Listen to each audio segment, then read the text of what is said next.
రావాల్సిందే. అందరికీ నమస్కారం.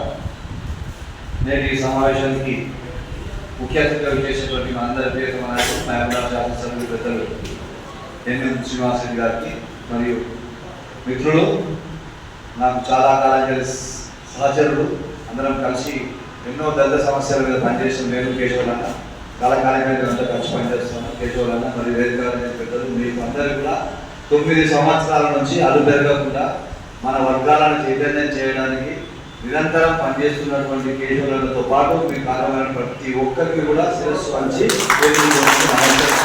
అభినందిస్తా ఉన్నా. ఈ శ్రమ, ఈ కష్టం, ఈ చైతన్యం కూడా మనమందరం కూడా కలిసి భవిష్యత్తులో కూడా ముందుకు పోదాం. ఎన్ఎం శ్రీనివాసరెడ్డి గారు లాంటి నాయకులకు, దళితులను ప్రేమించేవారికి, దళితులను అభివృద్ధి చేసేవారికి మనందరం కూడా చేదోపాదులుగా ఉంటారు. ఈ సందర్భంలో ఒక మాట చెప్తాను.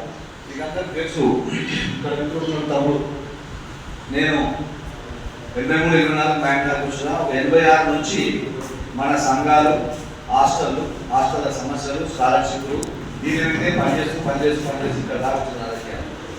కానీ ఇంత పెద్ద జీవితంలో మొట్టమొదటిసారి 2 days బ్యాక్ ఎన్ఎం శ్రీనివాసరెడ్డి గారి దగ్గర నేను చెప్తుంటే వాళ్ళకు విద్య పైన తక్కువ, మన పైన ప్రేమ ఎక్కువ. మొత్తం మహబూబాబాద్ టౌన్లో ఉన్నటువంటి హాస్టల్ పొద్దుగా స్టార్ట్ చేస్తే సాయంత్రం వరకు సుడిగాలి పర్యటన ఎస్సీ హాస్టల్, బీసీ హాస్టల్ తిరిగి దాదాపు 4,500 రూపాయలు తన సొంత నిధుల నుంచి ఎమ్మెల్యే పండుగ వెళ్ళి ఇచ్చుకుంటూ పోయిన హాస్టల్ పిల్లలకు దుప్పట్లు కావాలన్నారు, బ్యాగులు కావాలన్నారు, గేట్లు కావాలన్నారు, కుర్చీలు కావాలన్నారు, చదువుకునే లైబ్రరీ కావాలన్నారు. ఏ మడిత లేదన్నా ఇంత గొప్ప నాయకుని, మనల్ని ప్రేమించే నాయకులు నేను నా జీవితంలో, ఇంత పెద్ద జీవితంలో నేను విద్యార్థి నాయకులను పైకి వచ్చిన ఎప్పుడు కూడా చూడలేదు. చాలా గొప్ప వ్యక్తి. ఇలాంటి వ్యక్తి అందరం కూడా మనమందరం డౌన్ అవడానికి అందరూ కూడా ఇలాంటి నాయకుడికి చేతులు ఉండాలి. ఇలాంటి నాయకుడిగా బతికించుకోవడం మన జాతి మనగడకు అవసరం అని చెప్పి ఇంత పెద్ద మాట దాదాపు ఒక హాస్టల్లో నీళ్ళు లేవంటే, బోర్ లేదంటే, నల్ల లేదంటే, చెంపు లేదంటే లేదంటే మనం ఎన్నో ధర్నా చేసాం. 2 వచ్చి పిల్లలు తీసుకొచ్చి, కానీ వాళ్ళ ధర్నా లేదు, దూరం లేదు.